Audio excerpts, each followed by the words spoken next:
Well, greetings everyone. Today is May 20th, 2012. My name is Lenon Honor, and I have some very, very special people here in my office, and it is an honor to be with these wonderful, wonderful people. And why don't we just go down the line? Just give us your name and tell us a little bit about yourself. Okay, I'm Monty, and on the Friendship Agenda, I'm Monty Python. I've been with these guys for about 4 years or so. We met in Austin, and so I've been aboard this whole the school bus for this whole journey. And I blog about it, and keeping people up to date on what we're doing. So yeah. All right. I'm Jamie Hanshaw, and I'm the navigator of the school bus. And we just drive around making friends. And I'm Freeman. I feel a little like Jim there. Just enough said. I drive the bus. And try to keep this friendship agenda thing going. And strangely enough, we just learned that Lenon Honor lives in Hemet, California. Out of all places. Out of all places. Yeah. We have been here for a while now, visiting all over, meeting people. We've been to LA and San Diego, and now we're off to San Jose for Conspiracy Con. And then we find out Lenon Honor lives here. We could be hanging out with you all this time. But here we are on our night before our leaving. Yes. Yeah, we're here with you. Yeah, so I went on and headed over to go meet with them, and we were going to go out to get something to eat, but then it crossed my mind, why not come over to the house and y'all just had a nice dinner. It was very good. Met the family, and my wife, obviously, she enjoyed you all. I don't know if you can tell, but out here is not much going on. So anytime we get company, it's a blessing. And you all are a blessing too. And I'm so happy to be able to meet you, of course, but to be in y'all company as well. So but just tell us a little bit about this, what you're going through right now with the bus and what you're doing, because I think that's something people are definitely interested in. Well, yeah, but Freeman mentioned on his radio show that, wouldn't it be cool, if we had a big yellow school bus and, we'd travel all over the country, and then, I don't know, like a week or two later, his fans had gotten it for him. People from all over the world Wow. took $20. Really? Yeah. And Wow. over 200 people gave us $20. Wow. And next thing we know, we have this school bus. Like, oh my God, now we got a school bus. What are we going to do? And I'll give you the list as it goes. We've been in a sacred spiral around the United States, from Kansas to Jersey Shore, all the way across. We've found the Ark of the Covenant twice. We've been to many Mason temples. We've seen Jesus crucified. We even performed a Last Supper with Jesus at one point. We've seen the Ten Commandments on the top of a mountain in New Mexico. We've met vortex scientists, mathematicians, Tesla scientists, the guy who worked on the International Space Station, Morgellons doctors, celebrities, screenwriters, Wow. Soap opera stars. Really? Yeah. Wow. And they're all fans of the show. And so what happens is they just write us and say, hey, you can come park your bus at our house. And we're like, all right. And we drive our big old school bus up there. And we go park in front of their house. Yeah. And then we hang out with them, and they show us their world. And the alien insurance guy, Sam. Sounds like a super adventure. Oh, it's been crazy. We met ARE, the Association of Research and Enlightenment, Edgar Casey's group. We ended up meeting their ghost hunters in a haunted restaurant. And so another thing is like the randomness. So we're sitting at a coffee shop in Williamsburg, and there's this looking like homeless guy playing an acoustic guitar, and so Monty films him, and so I go over and tell him, hey, we're filming you. We're probably going to be on our YouTube channel. And he says, Freeman? Wow.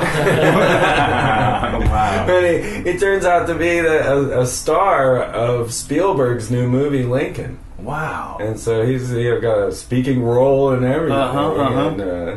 And, so now he's on our YouTube channel. Incredible. So what made you go on this wonderful journey? There had to be some kind of a motivating force here. what was the catalyst that made us leave our lovely house in Kansas? Let's talk a little about our lovely house. Well, in for Kansas. one, winter was coming. Yeah. You want to get out of there. And it Right? snows there. Our house in Kansas was a fun, beautiful little place in the middle of Walt Disney based his whole hometown feel on Lawrence, Kansas, and the area around there. And so, but you get up in the morning, you get your coffee, you go sit on the back porch. Next thing you know, you got blue jays and robins flying around, little bunnies hopping across, and squirrels, woodpeckers, and just all like out raccoons. and, yeah, it was beautiful. We started doing permaculture and getting a good garden going, and a lot of, around the whole house, everything was edible. Even all the weeds, we were getting like lamb's quarters and stuff, making sure everything's edible. But we had... Well, we don't have a stable income, so we never knew where rent was going to come from. Yeah, every month it was... So- I know what you mean. Yes, I know what you mean. Yeah. Every month I couldn't take it anymore because his whole month would be ruined just by not knowing where rent was going to come from. It always came, Yes, yes. but Only with much prompting on my part. But it was always a race to the first, are we going to have it or not? So I just figured we could get out from under that for a little bit and get our bus and drive around till we can figure out how to plug in and get a stream of income where we know what we can afford and when we can get it. So Yes. I can definitely relate to that. Yeah. We've managed to make it to every Occupy as well. And the weirdest thing is like we showed up in Philadelphia and we're staying with Mark Passio and the crew out there, and we go to the Occupy in Philly.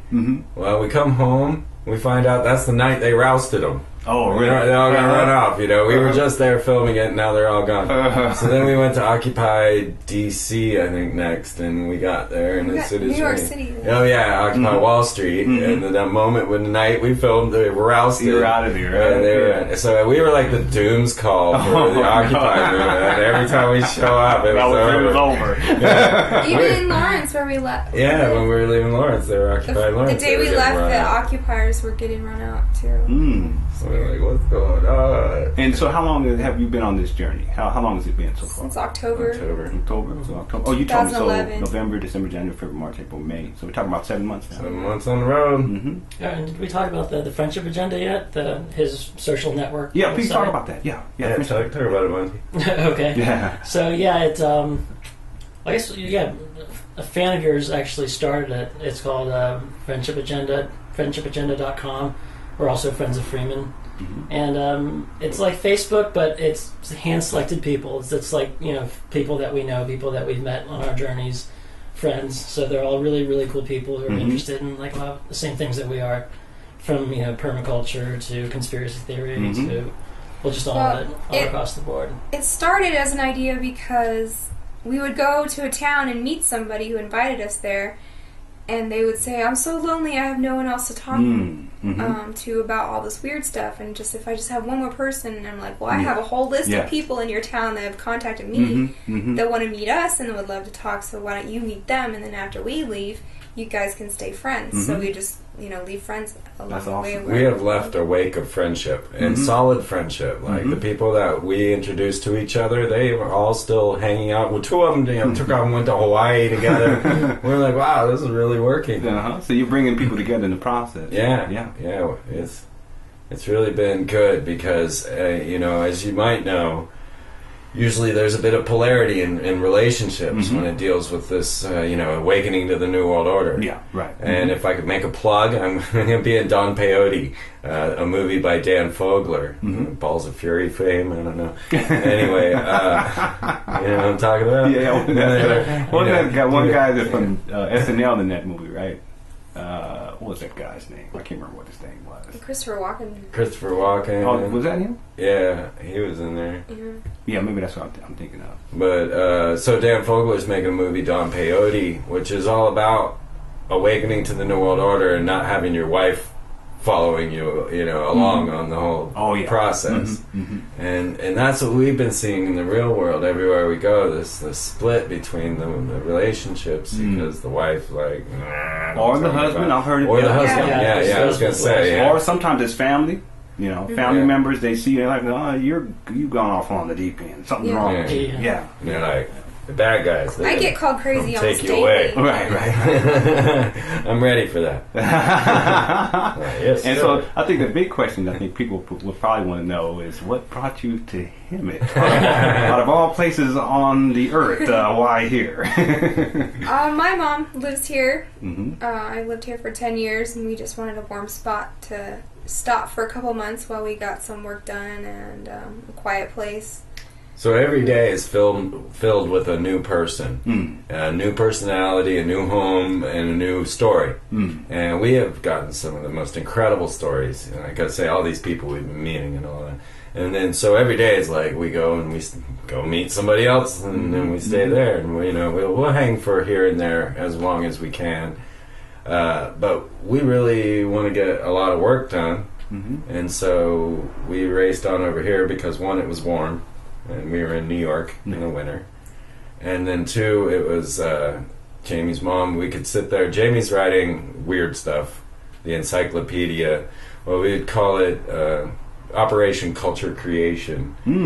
And so if you've seen the Hollywood mind control video that Jamie and I worked on together, it's all of that type of topic. It's going to be really good. What I think is really cool about Weird Stuff, which is the name of it, one is that it's innocuous. And it's going to be something you can set on your table and your friends can just so it's going to be actually a physical book. Yeah. And then they're going to start looking at Lady Gaga. They're going to start looking at Aleister Crowley. They're going to start looking at the puzzle and start seeing things because it's going to introduce it through what the media they're familiar with. And it's going to be an amazing weapon to awaken people to trauma-based mind control. Actually, we were just invited to go speak with Fritz Bringmeier in Portland. So he wrote the book on how to detect or how to create your own Illuminati mind control slave. Not that he was for it. Right. But he wrote the book about it. Yes. So where are you guys headed next? Where because you may be going somewhere and someone may see this video in time to where they know and expect you, right? So what's next on your trip here? Well, should I take that? Yeah. Sophia Smallstorm, who did 9/11 Mysteries, she just found out that we're here as well, and she lives near here, but we didn't manage to meet her as close as we did with you. But she was like, well, why aren't you going to Conspiracy Con? Why aren't you speaking there? And I'm like, oh, I bet you they've never heard of me. And she's like, you better believe they heard of you. I know that how could they not know who Freeman is? And I'm like, well, they probably don't know. And so she decided to call the head of the Conspiracy Con and go, hey, why not you have Freeman? And she's doing a sales table there, so she got us a sales table there. So we're going to Conspiracy Con the 1st of June. It starts 2nd of June. And that's in San Jose, California. And of course it's linked up on freemantv.com. And then we're going to just probably make our way north, Mount Shasta. We've been invited out to the Gilliland Ranch to watch the UFOs there. And the ESETI Ranch is what that is. And then we Portland with Fritz Bringmeier. And really, I just want to get up north for the massive solar flares that are coming. One, because it's going to be so hot. And two, it's going to make the coolest auroras. And I just want to be sitting there in that big old school bus, just looking at the aurora borealis. We're going to make our way up north, up the Cali coast, and just keep going until we land somewhere. Well, if you happen to come back to Hemet, you have family here, and we'll cook for you again, and we'll make a nice environment for y'all to come on and relax. Lenon's wife and kids are great cooks. The whole family made the dinner. I didn't cook. The kids were like, I chopped the zucchini, and the other kids was like, I did the parsley. So That's the best meal that you can get. It was really good. Oh, thank you. And I have to ask one last question. What, for anyone out there, because one of the things you talked about is how sometimes people feel lonely, especially when they get alternative information. So I would like each one of you just some words of encouragement for someone who may see this video who has, because I think we've all felt that, and we, for some of us, when we do certain types of work, we suffer because of it, for different reasons, financially, socially, so forth and so on. But we know it needs to be done. So what kind of encouragement would you like to share with anyone who maybe get into alternative information? Maybe they're getting a little bit of resistance from people. Well, let's see. I don't know. Well, I'll tell you how I met these guys. I just moved from Houston. I was living in Austin. And I just started getting into all the conspiracy theory and ancient civilizations, aliens, and all of that. But I hadn't really met anybody else that I could talk to. So anyway, when I was in Austin, I was looking for a place to stay, and I answered a Craigslist ad for a room in a house. And it was no way. It was these guys. Oh, wow! And so it was just completely synchronous. And up to that point, I kind of knew about Alex Jones and whatever, but I hadn't heard of Freeman. And so Freeman's whole approach was not what you would typically expect with a conspiracy theorist, because he's just really kind of laid back, and his whole approach it's a lot more positive. Right. And so I really thought that was pretty cool.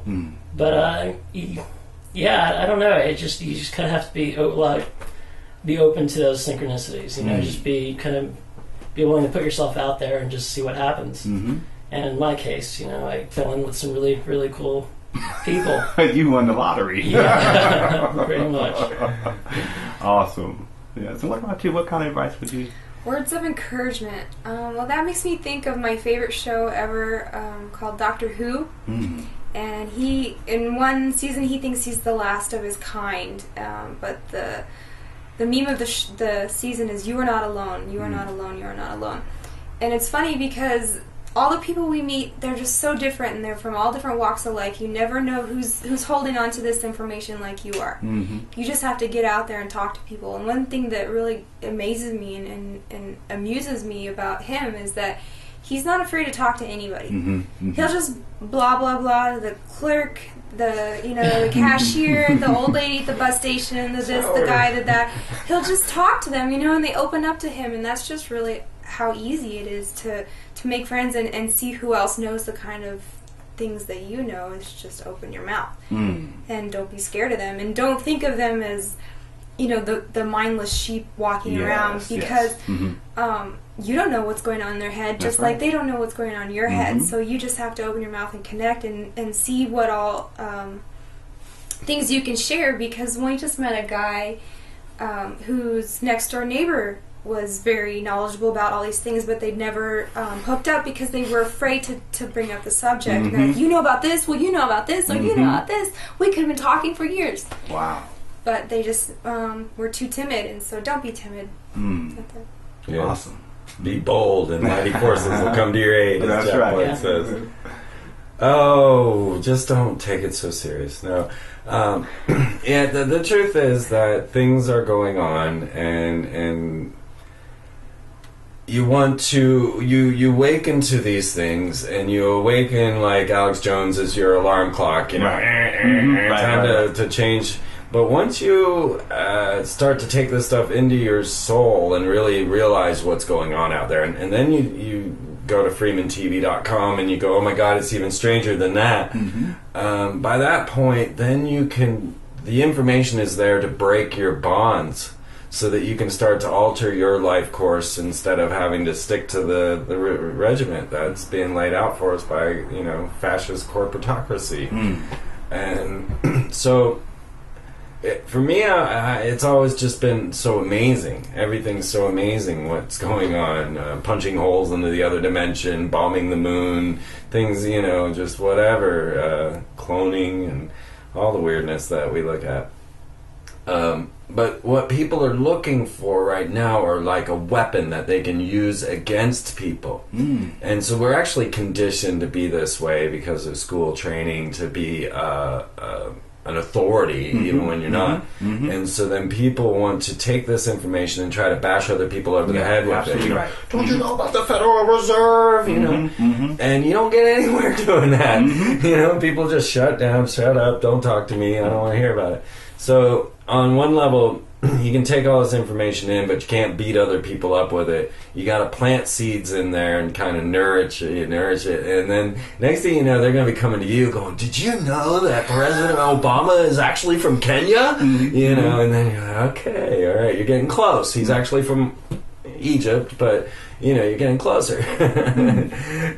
But so the words of encouragement are that. Yeah, it's strange, but it's much stranger than you think. And so don't get all upset about what you think's going on because it gets even weirder from there. I don't know. Yeah, and that's such an important point because people, I think I've done that too in the past where I've taken the information that I've learned and just beat people over the head with it. Yeah. And it can destroy relationships. Quickly. Friendships, you know, family bonds. And it's kind of like what you said. Don't take it that serious because there's always more to learn. Right. You know, so don't harm people with what you know because what you know is only a fraction of what there is to know. And honestly, there's only one thing that's important right now, and that is friendship. And that's why we've started this friendship agenda, because we believe that that should be the currency, that should be the faith, that should be where everybody's at. We've been in everybody's houses, okay? We've been, you know, everybody tells us, "Oh, you better not go on that sailboat with that stranger." Yeah. Hell yeah, I'm going to go on the sailboat with a stranger. What are you talking about? And we have been through stranger after stranger after stranger after stranger.